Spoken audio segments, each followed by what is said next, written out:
Foods சேனலுக்கு உங்கள் மறுபடியும் வரவேற்கிறோம். ப்ரெக்னென்சி, கர்ப்பகாலம், அதாவது இந்த சீரீஸில் நம்ம ஒரு கர்ப்ப காலத்தில் வாரம் வாரம் என்ன நடக்குது, அதாவது அது கருவோட வளர்ச்சி மற்றும் என்ன நடக்கும், என்ன எதிர்பார்க்கலாம், அதை பற்றி தான் பார்த்துட்டு வரோம். இன்னைக்கு நம்ம பார்க்க போகிறது வீக் 4 4வது வாரம். இம்ப்ளான்டேஷன், கருப்பதித்தல்.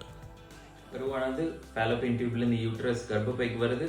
கர்ப்பப்பையில் கருப்பதித்தல் நடக்குது. அந்த கருப்பதித்தல் நடக்கும்போது அந்த கருவை சுற்றி உள்ள செல்ஸ் எல்லாம் ஹெச்சிஜின்னு ஒரு ஹார்மோன்ஸை ரிலீஸ் பண்ணும். இந்த ஹார்மோன் தான் ப்ரெக்னன்சி டெஸ்ட் பாசிட்டிவாக மாறுறதுக்கு ஹெல்ப் பண்ணும். ஸோ நீங்கள் ப்ரெக்னன்சி டெஸ்ட் எடுத்து பார்த்தீங்கன்னா அஃபிஷியலி யூ ஆர் ப்ரெக்னென்ட், நீங்கள் கருத்தரிச்சிட்டீங்க. நீங்கள் பாப்பி சீட்ஸ்னு கேள்விப்பட்டிருக்கீங்களா தெரியல. தமிழில் கசகசான்னு சொல்லுவாங்க. ஸோ அந்த கசகசா நீங்கள் சீட்ஸ் எல்லாம் பார்த்துருப்பீங்க, ரொம்ப குட்டியாக டைனியாக இருக்கும். ஏன் சொல்கிறேன்னா அந்த கருவோட சைஸை இந்த குட்டி கசகசா சீடோட சைஸ் தான் இப்போ இருக்கும். ஸோ என்னதான் சின்ன சைஸாக இருந்தாலும் கடுகு சிறுத்தாலும் காரம் குறையாதுன்னு சொல்கிற மாதிரி இந்த கரு அந்த டைமில் 3 லேயர் இருக்குது. அதாவது இன்னர் லேயர், உள்ளுக்குள்ளே உள்ள லேயருக்கு பேர் என்ன சொல்கிறாங்கன்னா எண்டோடர்ம்னு சொல்கிறாங்க.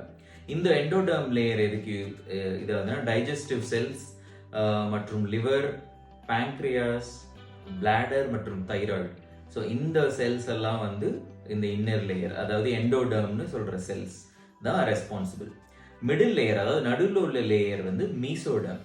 ஸோ இதோட இது ரெஸ்பான்சிபிள் என்னன்னா ஹார்ட், போன், எலும்பு, கிட்னிஸ், மசில்ஸ் மற்றும் இரத்த நாளங்கள், பிளட் வெசல்ஸ். ஸோ இந்த ஆர்கன்ஸோட இதெல்லாம் இந்த mesoderm layer responsible. Outer layer, அதாவது வெளியில் உள்ள லேயர் எக்டோடர்ம். ஸோ இதோட ரெஸ்பான்சிபிலிட்டி என்னன்னா பிரெயின், நர்வஸ் சிஸ்டம், ஸ்கின், தோல் மற்றும் முடி மற்றும் கண்கள். ஸோ இதெல்லாமே இந்த எக்டோடர்ம்.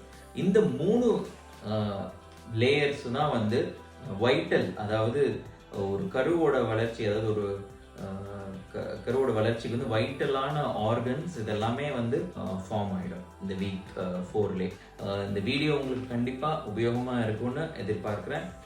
வீடியோ பிடிச்சிருந்தா லைக் பண்ணுங்கள், ஃப்ரெண்ட்ஸ் கிட்ட ஷேர் பண்ணுங்கள். என்னோட சேனல் சப்ஸ்கிரைப் பண்ணலைன்னா மறக்காமல் சப்ஸ்கிரைப் பண்ணுங்கள்.